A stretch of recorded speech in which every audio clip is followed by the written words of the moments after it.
Bom, a gente está aqui gravando mais um episódio para a nossa série da Imaginadora, Tudo é Passageiro. A gente tem falado de vários assuntos que agora são necessários falar nesse momento. Está todo mundo em casa, sem saber para onde vai, para que direção apontar.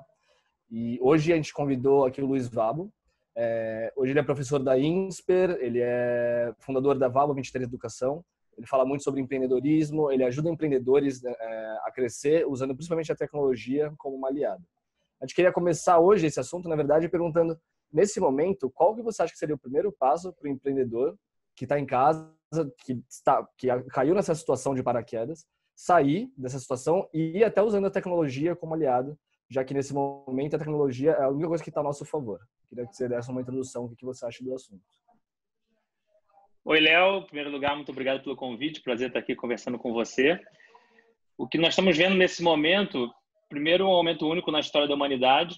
Se a gente parar para olhar, a última grande situação que aconteceu tem mais de 80 anos, que foi a Segunda Guerra Mundial, bastante concentrada ali na Europa, um pouquinho no Japão, um pouquinho nos Estados Unidos.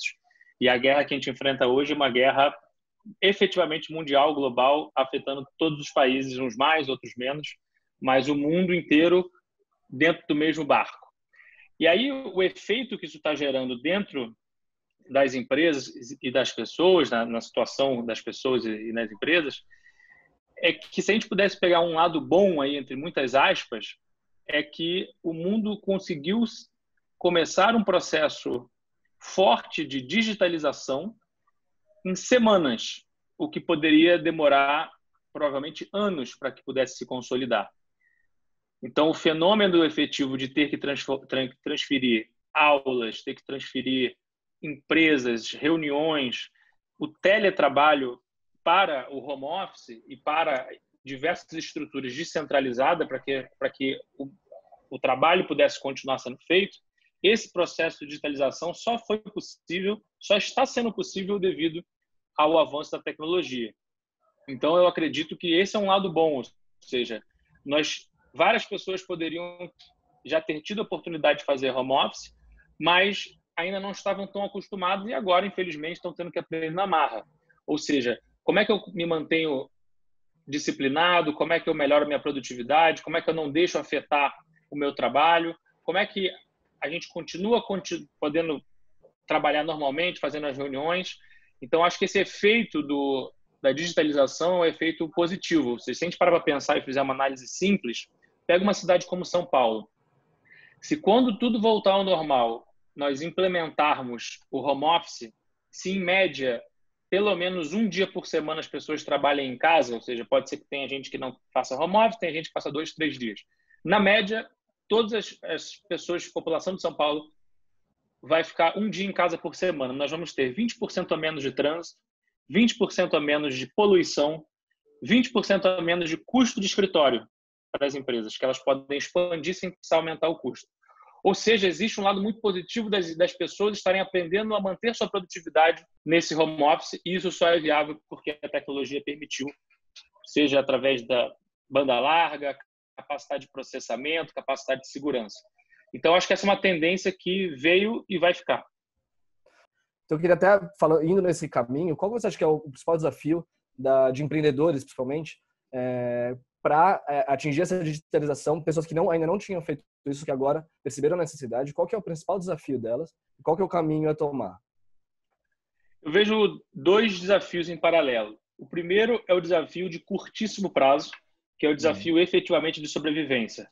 Ou seja, no momento que a gente está numa guerra contra um inimigo invisível, a humanidade inteira precisando se unir contra esse vírus, que é o nosso inimigo invisível, eu acredito que o objetivo principal, inicial, de curtíssimo prazo é a sobrevivência. Então, todas as dicas relacionadas a você conseguir gerenciar seu fluxo de caixa, tentar atender seu cliente de forma a minimizar a perda de receita, cuidar do seu time agora para que o seu time consiga dar conta de se adaptar. Esse é o primeiro desafio.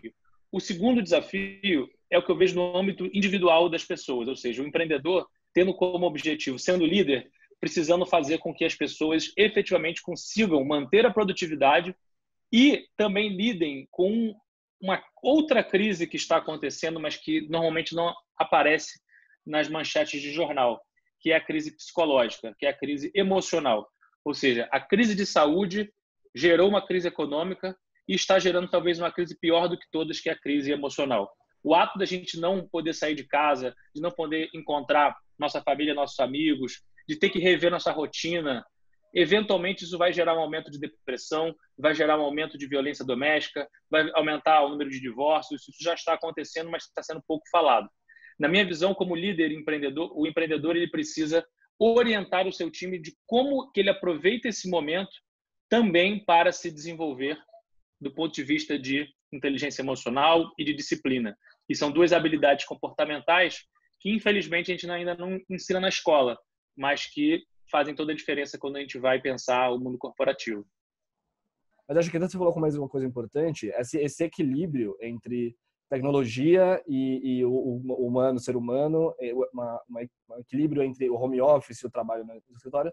Eu acho que é uma coisa, acho que a gente até tinha conversado um pouco disso antes, mas a tecnologia a gente tem que, acho que tem que destacar que não substitui, né? Até você tinha comentado isso, acho que ela tem que ser uma aliada. E até vindo um pouco para o mundo de viagens, para viagens corporativas. Muitos dizem que as viagens corporativas vão ser substituídas por plataformas de reunião digital. Pelo que eu entendi do que você disse, a gente não precisa usar isso como um substituto, mas sim como um aliado. Evitar, por exemplo, viagens desnecessárias, fazer coisas. Isso pode reduzir muitos custos de uma empresa, mas ao mesmo tempo não substitui o humano, o ser humano, que vai estar fazendo isso por trás dessa tecnologia. Então, como você acha que seria essa forma de aliar a tecnologia e o ser humano? O que é importante nesse equilíbrio, você acha?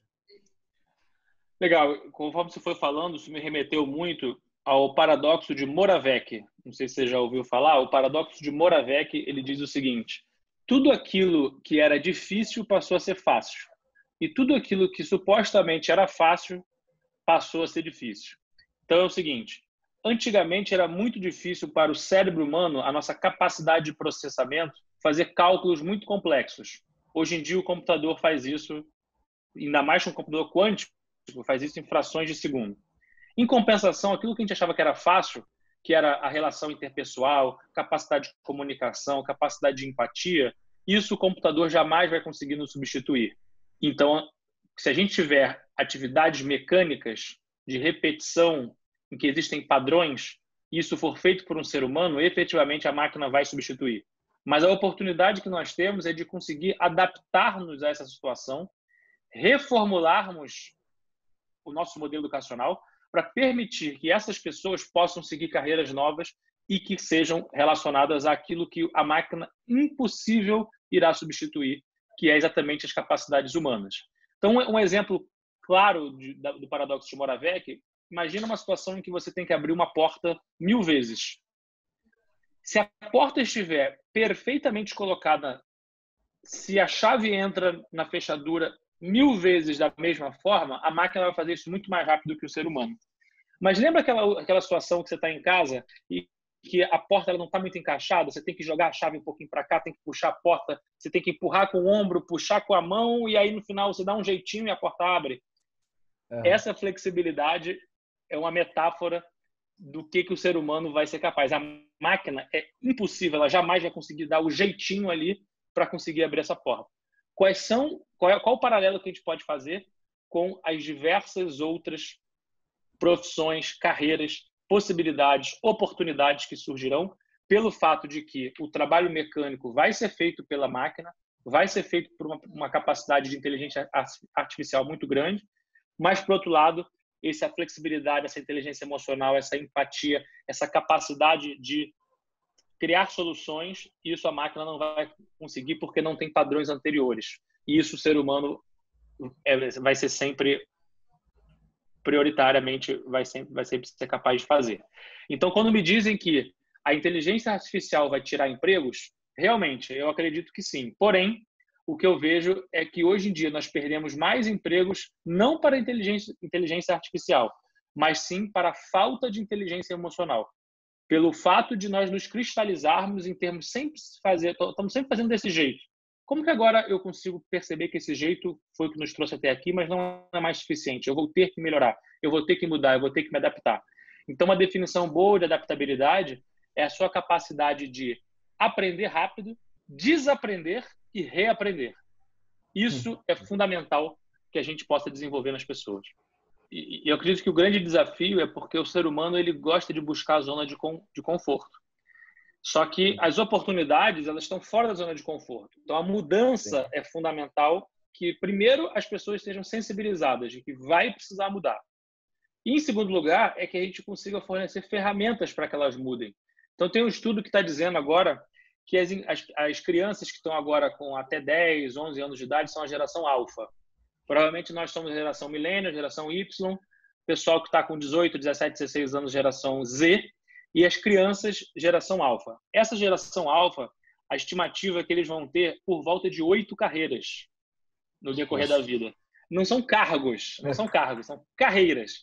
Ele começa numa carreira, ele é professor de yoga, depois ele muda para youtuber, depois ele muda para vendedor em marketing digital, depois ele empreende no mundo físico, depois ele vira, sei lá, outra coisa qualquer. Então, você soma isso tudo, são carreiras diferentes, mas que vai ter uma transição entre uma carreira e outra. Então, isso é para a geração alfa. O pessoal da nossa idade, o pessoal mais velho, vão ter 3 ou 4 carreiras. Então, precisa entender que se eles ficarem efetivamente parados, aí vamos ter dificuldade. Mas se eles perceberem, aproveitarem, por exemplo, uma oportunidade agora, todos nós estamos tendo de 1 a 2 horas a mais por dia para fazer coisas que a gente quiser, porque é o tempo que a gente estaria no trânsito. 1 hora no trânsito, pelo menos, para ir e para voltar, ou até 2 horas. O que você está aproveitando para fazer? Você está trabalhando mais? Você está estudando? Você está fazendo um curso online? Está lendo um livro? Está ouvindo um podcast? Como você está aproveitando esse tempo da quarentena? Isso é fundamental e vai determinar se daqui a 2, 3, 4 anos você vai ser capaz de mudar de carreiras e se adaptar à nova realidade ou não. Os meus alunos do INSPER, quando eles entram no primeiro semestre de faculdade, isso não só do INSPER, mas das principais faculdades, já em todas as faculdades hoje no Brasil, eles entram no primeiro semestre. Quando chegar até o final da faculdade, que são 4 anos, metade do que eles aprenderam já fica obsoleto. Metade. Então, eles vão ter que estar o tempo inteiro continuamente aprendendo. E a outra informação importante é que, provavelmente, a profissão que eles vão ter quando eles se formarem, 50% deles vai ser uma profissão que vai ser inventada durante a faculdade. Se olhar há 10 anos atrás, não existia motorista de Uber, não existia entregador da Rappi, não existia youtuber, não existia influenciador digital. 10 anos. Ou seja, metade ainda vai ser inventada das profissões. Eu quero aproveitar, então, indo para um lado mais prático. O que você considera, nesse momento, que deve crescer em questão de tecnologias, de plataformas, ferramentas, que devem crescer nesse momento de necessidade, mas que devem ser úteis no futuro, na prática? Assim, o que você acha que o empreendedor, ou até empresas que já existem, podem aprender agora e que podem ser muito úteis no futuro? Legal. Se eu pudesse deixar uma mensagem aqui para quem está nos assistindo, a mensagem é a Claro. seguinte: não dependa de ninguém a não ser de você mesmo para aprender qualquer coisa na sua vida. Então, independente da tecnologia que vai surgir, hoje é o Zoom, antes era o Skype, amanhã vai ser uma outra, vai ter o computador quântico, vai ter robótica, vai ter mapeamento genético, vai ter drone, machine learning. A quantidade de tecnologias que vão surgir é gigante. Na minha visão, o que vai fazer com que as pessoas consigam se adaptar não é a tecnologia em si, mas sim investir em estar preparado para esse momento e tendo a habilidade comportamental e socioemocional correta. Ou seja, durante muito tempo o nosso sistema educacional ele se baseou em ensinar apenas ferramentas, técnicas. Então você vai aprender matemática, física, química, aí quem vai fazer administração depois aprende estratégia, finanças, marketing. Só que a gente sabe que não é isso que faz a diferença no dia a dia, ou não só isso. Você saber aquela ferramenta técnica de hoje vai ser importante, mas provavelmente não vai ser a mesma ferramenta de daqui a 5 anos. Então, você desenvolver o outro lado, que é você conseguir trabalhar em equipe e colaborar, ter inteligência emocional para lidar com a pressão, ter adaptabilidade, ser protagonista da sua carreira, não depender de ninguém, nem do governo, nem da sua família, nem dos seus professores, nem dos seus chefes, para aprender qualquer coisa. E realmente, efetivamente, investir um tempo em verificar qual é a habilidade que você precisa para você, na hora certa, poder buscar o conhecimento necessário e a prática necessária para efetivamente aprender. O que eu vejo é que cada vez mais vão ser criadas tecnologias, ferramentas, sistemas que vão ser implementadas para melhorar a eficiência e a produtividade da empresa. Uhum. E alguém estava fazendo algo manual, alguém estava fazendo algo mecanicamente, essa tecnologia veio para substituir isso. Aí tem duas opções: ou essa pessoa vai ficar parada no tempo e vai ser substituída, ou ela vai aprender a pilotar essa tecnologia, vai aprender a mexer nesse sistema para que aquele trabalho que ele fazia, que era manual, ele consiga agora extrair informação. O processo de transformação digital nada mais é do que fazer com que a quantidade de dados que existem disponíveis consiga ser, de alguma forma, processado, analisado e decisões possam ser tomadas a partir dali que gerem objetivos de negócio. Se você resumir todos os objetivos de negócio, ele se resume em dois elementos: ou eu aumento a receita da empresa ou eu diminuo a despesa. Todo e qualquer projeto que é feito em qualquer empresa tem como esses dois objetivos finais: aumentar a receita, trazer mais clientes, trazer mais grana para dentro, ou eu vou ser mais eficiente, vou continuar fazendo aquilo que eu estou fazendo, só que gastando menos. Então, eu preciso parar de fazer um planejamento de 5 anos e achar que esse planejamento não vai mudar, e eu vou trazer o planejamento de 5 anos para um planejamento em tempo real. Ou seja, eu vou fazer testes, experimentos, em tempo real, protótipos. Deu certo, eu expando um pouco mais. Não deu certo, eu aprendo com esse erro rápido e troco. O suprassumo da transformação digital é a capacidade das empresas de fazerem testes em tempo real. Não dá para fazer tempo real ainda? Então faz um teste por dia. Não dá para fazer um teste por dia? Um teste por semana. Tem que testar, tem que experimentar. Agora, validou a hipótese? Tudo bem. Aí é execução, procedimento, regra, tocar o barco com um erro praticamente zero, quando eu já validei. Só que se eu não validei ainda, aí você tem que abraçar o erro. Aí você tem que usar o erro como aprendizado, aí você tem que prototipar, testar, interagir com o cliente. Então, esses dois paradigmas, a gente estava sempre acostumado com esse outro paradigma, que é o paradigma do eu não posso errar, não posso errar, não posso errar, não posso errar, porque eu já tenho uma ciência dominada. Quando você tem a ciência dominada, tudo bem, realmente você não pode errar. Mas cada vez menos a ciência vai ser dominada. Cada vez mais a gente vai ter que experimentar e construir o avião enquanto ele está voando, para usar uma metáfora aí do turismo. Sim, com Então, certeza. essa habilidade de conseguir implementar as ferramentas, mas tendo a mentalidade correta, tendo o mindset correto, isso é fundamental.